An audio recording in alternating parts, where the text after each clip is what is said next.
comment tu vas? J'espère que tu vas bien. Alors aujourd'hui, comme tu l'as vu, on va parler d'argent, de flouze, de thunes, de money. Parce que évidemment, même si c'est pas la raison principale pour laquelle on fait de la photo, encore heureux, c'est comme tout métier, il va bien falloir trouver de l'argent pour pouvoir continuer à faire ce métier et pour pouvoir en vivre. Un type de photo qui va te permettre normalement de faire de l'argent rapidement et de manière régulière. En tout cas, moi, c'est ce que j'ai utilisé et c'est la photo immobilière. Alors la photo immobilière, c'est une excellente catégorie de photos pour faire de l'argent rapidement et pour lancer un business ou alors pour mettre de l'argent de côté et commencer ton activité de photographe plus tard parce que ça ne nécessite pas beaucoup de matériel, pas beaucoup d'expérience et pas beaucoup de temps.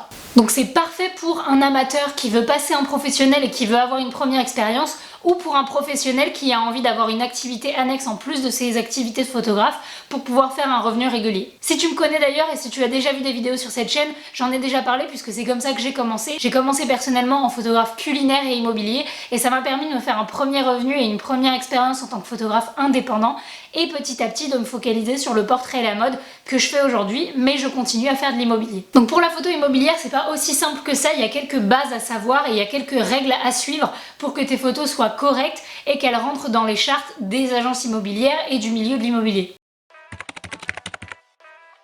Alors dans les prérequis pour la photo immobilière, la première chose à respecter, ça va être le matériel. Il y a un certain matériel à avoir si tu veux faire de la photo immobilière parce que ce sont des chartes qui sont imposées et parce que c'est ce qu'il y a de plus adapté pour ce type de photo. Donc pour le matériel, il va te falloir un grand angle, un objectif grand angle. Alors selon le type de boîtier que tu auras, il va falloir soit un 18 mm minimum pour du plein format, ce qui fait du environ 29-27 mm sur du APS-C. Il faut que cet objectif soit au minimum de ce grand angle là puisqu'on utilise l'angle le plus grand possible pour la photo immobilière parce qu'on veut avoir toute la surface et en général on essaye d'avoir au moins 3 murs sur une photo et tu ne pourras pas faire sans un grand angle. Et ensuite le deuxième matériel indispensable pour faire de la photo immobilière, c'est évidemment un trépied puisque selon les conditions de lumière, de toute manière, il va falloir faire des pauses relativement longues ou alors il va falloir faire plusieurs expositions pour pouvoir recomposer ensuite en retouche pour que les fenêtres soient bien exposées et la pièce également.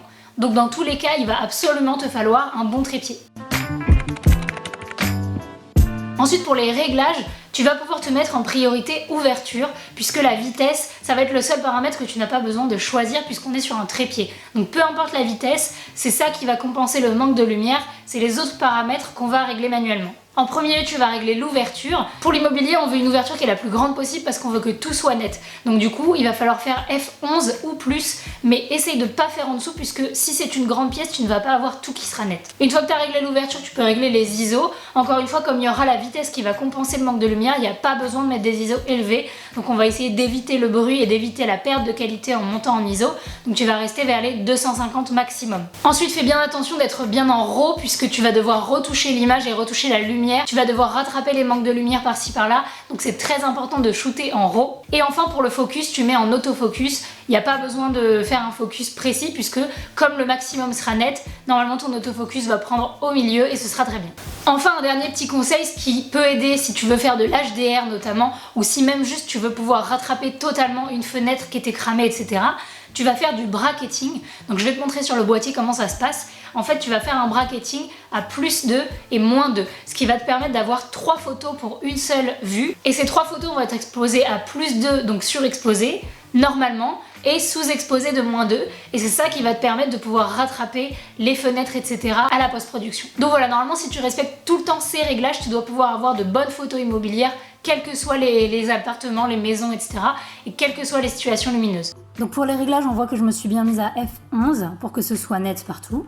À ISO 200, je pouvais me mettre à 250 mais là 200 ça suffit parce que j'ai assez de lumière ici. Je me suis mise en RAW et en autofocus. Pour la balance des blancs, je reste en automatique.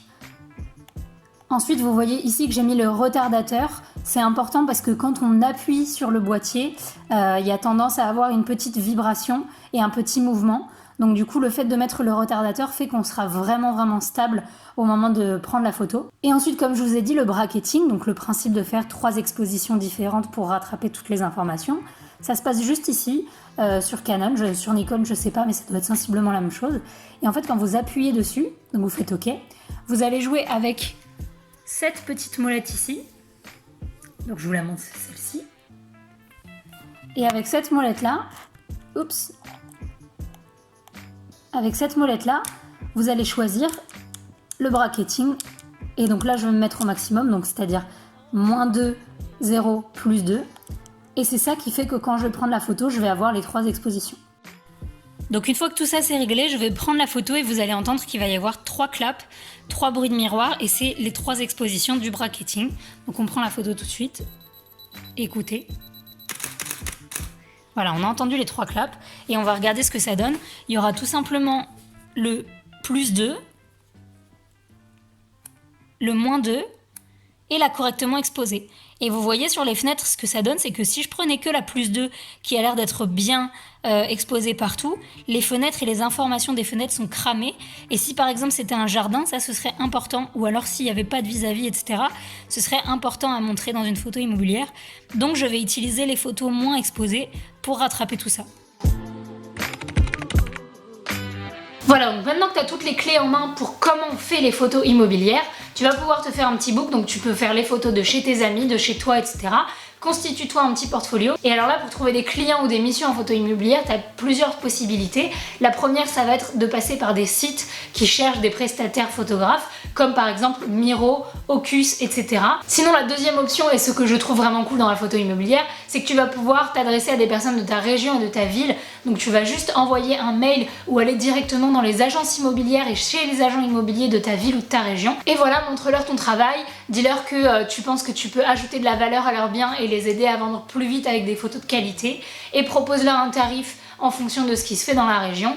Et voilà, normalement tu devrais avoir tes premières missions. Et une fois que tu travailles avec une agence, normalement ils vont refaire appel à toi par la suite. Donc c'est ça qui fait la régularité de ces missions. Voilà, personnellement, encore une fois, ça fait plus de 3 ans que je fais de la photo immobilière. Je trouve que c'est un super complément de revenus et un super départ de revenus quand on est photographe. Moi je travaille avec des agences immobilières à côté de chez moi, donc j'ai pas besoin de me déplacer loin. En général ça me prend 1 heure dans ma journée et puis c'est agréable, c'est super sympa comme type de photo. On parle avec les agents immobiliers, avec les propriétaires. Voilà, moi je trouve ça super cool, donc c'est pour ça que je voulais t'en parler aujourd'hui. J'espère que cette petite présentation et cette petite astuce pourra t'aider dans ton business et pourra t'aider à te lancer. Si tu as envie d'avoir d'autres conseils sur la photo, d'autres conseils sur comment démarrer son activité, sur comment prendre de meilleures photos, n'hésite surtout pas à t'abonner à la chaîne et à mettre un petit pouce si tu as aimé cette vidéo. Moi ça m'aide énormément et comme d'habitude je te dis merci et je te fais des bisous. Ciao!